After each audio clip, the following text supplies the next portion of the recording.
ကျောင်းဝါတုတ်ကသူ့ရဲ့ခြေရာကိုအကြီးဆုံးခြေရာပေါ်ကိုကျင်လိုက်တဲ့ကွယ်အဲ့ဒီချိန်မှာပဲတကားကြီးကပွင့်သွားခဲ့တဲ့ကွယ်တကားကြီးပွင့်သွားတော့အထဲမှာရတနာတွေနဲ့ပြည့်နေတဲ့အခန်းတစ်ခုကိုတွေ့လိုက်ရတဲ့ကွယ်ရှူရင်းကားတွေတောက်ပနေတဲ့ကျောင်းမြရတနာတွေနဲ့လျှို့ဝှက်ဆန်းကျဲတဲ့ရွှေရောင်စာအုပ်တစ်ခုကစာအုပ်စင်ပေါ်မှာတင်ထားတဲ့ကွယ်အဲ့ဒီစာအုပ်ကမော်ဝင်နေတဲ့ဇီးကွက်ကလည်းအံ့ဩစွာပြောပြတဲ့ကွယ်ဒါဟာတောအုပ်ရဲ့ဉာဏ်ပညာတွေကိုသိသိထားတဲ့စာအုပ်တအုပ်လို့ငါထင်မိတယ်ကွကျောင်းဝါတို့ကလည်းပြုံးလိုက်မိတဲ့ကွယ်ဒါကတကယ်ရတနာပဲရွှေတွေကြီးပဲတော့မဟုတ်ဘူးအသိပညာတွေစွန့်စားခန်းတွေပါတယ်ဆိုပြီးတော့မှပြောလိုက်တဲ့ကွယ်ကျောင်းဝါတို့ရဲ့ကြောပိုးအိတ်ထဲမှာရွှေရောင်စာအုပ်နဲ့အတူတငယ်ချင်းတွေကလည်းအိမ်ကိုပြန်လာကြတော့ပုတ်ကွယ်သူတို့ကတစ်ပင်အိုကြီးရဲ့အောက်မှာထိုင်ပြီးစာအုပ်တွေကိုဖွင့်ကြည့်နေကြတဲ့ကွယ်စာအုပ်ထဲမှာ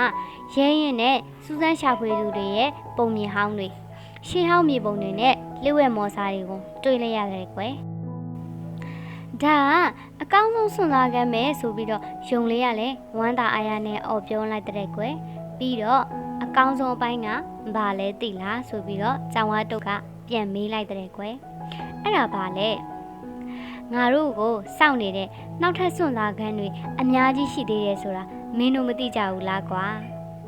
အဲ့ဒီလိုနဲ့တငယ်ချင်းတွေကရေမောရင်နေဝင်ချင်းကိုကြည့်ပြီးသူတို့ရဲ့နောက်ထပ်စွန့်စားခန်းတွေလုပ်ဖို့စိတ်ကူးရင်နေကြတဲ့ကွယ်ကလေးတို့ကလည်းဒီပုံမြင်လေးကိုနားထောင်ပြီးတော့ကြောင်လေးလိုမျိုး